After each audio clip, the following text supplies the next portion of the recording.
Hello बच्चों, welcome to एड्यूजेनिथ commerce. तो आज हम लोग इंडियन कॉन्ट्रैक्ट एक्ट 1872 के कुछ बहुत ही इंपॉर्टेंट कॉन्सेप्ट्स का एक क्विक रिवीजन करने वाले हैं।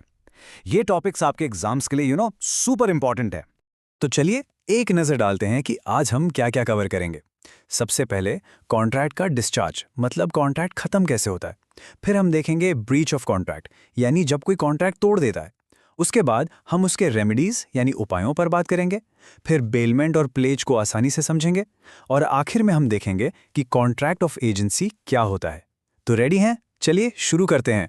ओके, सो हमारा पहला टॉपिक है कॉन्ट्रैक्ट का डिस्चार्ज। सोचने वाली बात है, आखिर एक कॉन्ट्रैक्ट खत्म कैसे होता है। चलिए इसी को समझते हैं। बिल्कुल सिंपल शब्दों में डिस्चार्ज ऑफ कॉन्ट्रैक्ट का मतलब है कि जो कॉन्ट्रैक्चुअल रिलेशनशिप है वो अब खत्म हो गई है। इसका मतलब क्या हुआ? मतलब ये कि जो राइट्स और ड्यूटीज उस कॉन्ट्रैक्ट से बने थे वो अब एंड हो गए हैं। दोनों पार्टीज अपनी अपनी जिम्मेदारियों से, अपनी ऑब्लिगेशन से आज़ाद हो जाती हैं।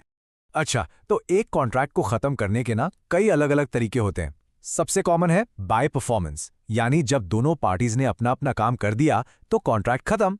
फिर होता है बाय म्यूचुअल अग्रीमेंट, जहां दोनों पार्टीज आपस में मिलकर डिसाइड करती हैं कि चलो इस कॉन्ट्रैक्ट को एंड करते हैं। और हाँ, इसके अलावा भी रीजंस हैं, जैसे काम का इम्पॉसिबल हो जाना, टाइम खत्म हो जाना, या फिर ब्रीच ऑफ कॉन्ट्रैक्ट से, यानी वादा तोड़ने से भी कॉन्ट्रैक्ट डिस्चार्ज हो जाता है। अब सोचिए जरा, अगर किसी एक पार्टी ने अपना वादा पूरा नहीं किया तो क्या होगा? ऐसी सिचुएशन को हम कहते हैं ब्रीच ऑफ कॉन्ट्रैक्ट। और जैसा हमने अभी अभी देखा, ये भी एक कॉन्ट्रैक्ट को खत्म करने का तरीका बन जाता है। तो ब्रीच ऑफ कॉन्ट्रैक्ट आखिर होता कब है? ये तब होता है जब कॉन्ट्रैक्ट की कोई एक पार्टी अपनी जिम्मेदारी, अपनी ऑब्लिगेशन पूरी नहीं करती, या फिर कॉन्ट्रैक्ट के रूल्स, उसके टर्म्स एंड कंडीशंस को तोड़ देती है। बेसिकली वादा खिलाफी करना ही ब्रीच ऑफ कॉन्ट्रैक्ट है। और ये ब्रीच भी दो तरह का हो सकता है। पहला है एंटिसिपेटरी ब्रीच। ये कब होता है? ये परफॉर्मेंस की डेट आने से पहले ही हो जाता है, जब एक पार्टी साफ साफ मना कर दे कि मैं ये काम नहीं करूंगा। और दूसरा है एक्चुअल ब्रीच, जो ठीक परफॉर्मेंस की ड्यू डेट पर होता है, जब पार्टी अपना काम करने से फेल हो जाती है। तो ठीक है, कॉन्ट्रैक्ट तो टूट गया, पर अब जो दूसरी पार्टी है जिसे नुकसान हुआ है, उसके पास क्या ऑप्शंस हैं? वो क्या कर सकती है? लॉ उसको कुछ सॉल्यूशंस देता है, और इन्हीं सॉल्यूशंस को हम कहते हैं रेमेडीज फॉर ब्रीच। तो सवाल यही उठता है कि कॉन्ट्रैक्ट टूटने पर आपके पास लीगल रेमेडीज यानी कानूनी उपाय क्या क्या हैं। चलिए देखते हैं। देखिए, आपके पास कई पावरफुल रेमेडीज हैं। सबसे पहला है रिसेशन, यानी आप कॉन्ट्रैक्ट को ही कैंसिल कर सकते हैं। दूसरा, आप सूट फॉर डैमेजेस फाइल कर सकते हैं। इसका मतलब है अपने नुकसान के लिए कॉम्पेंसेशन मांगना। फिर आता है क्वांटम मेरिट, जिसके बारे में हम अभी आगे डिटेल में बात करेंगे। आप सूट फॉर स्पेसिफिक परफॉर्मेंस भी फाइल कर सकते हैं, जिसमें कोर्ट दूसरी पार्टी को वादा पूरा करने का ऑर्डर देता है। और आखिर में है इंजंक्शन, जो एक तरह का कोर्ट ऑर्डर है जो किसी को कुछ गलत करने से रोकता है। इन सब में से सबसे कॉमन रेमेडी है डैमेजेस। डैमेजेस होते क्या हैं? ये मॉनेटरी कॉम्पेंसेशन है, मतलब पैसे के फॉर्म में मुआवजा। ये दो तरह के हो सकते हैं। लिक्विडेटेड डैमेजेस, जो कॉन्ट्रैक्ट बनाते वक्त ही पहले से डिसाइड कर लिए जाते हैं।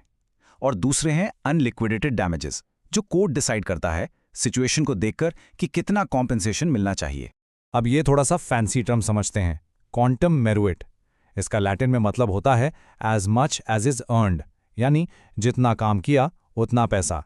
फॉर एग्जाम्पल, मान लीजिए आपने कॉन्ट्रैक्ट का 60% काम पूरा कर दिया है, और तभी सामने वाली पार्टी ने कॉन्ट्रैक्ट तोड़ दिया, तो आपको अपने किए हुए 60% काम का पैसा मिलने का पूरा हक है।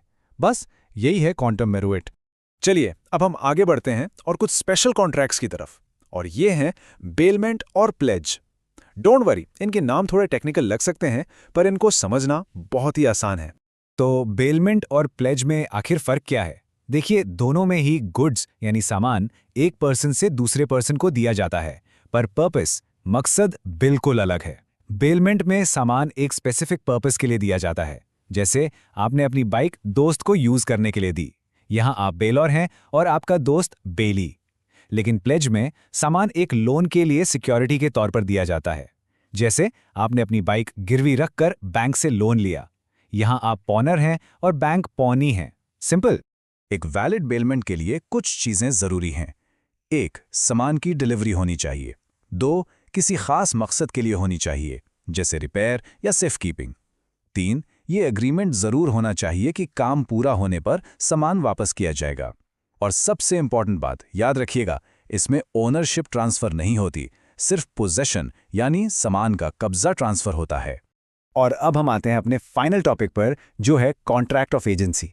बिजनेस की दुनिया में ये एक बहुत ही कॉमन और बहुत ही इंपॉर्टेंट कॉन्ट्रैक्ट है। चलिए देखते हैं ये काम कैसे करता है। तो कॉन्ट्रैक्ट ऑफ एजेंसी एक ऐसा रिश्ता है जहां एक पर्सन, जिसे हम एजेंट कहते हैं, दूसरे पर्सन यानी प्रिंसिपल के बिहाफ पर काम करता है।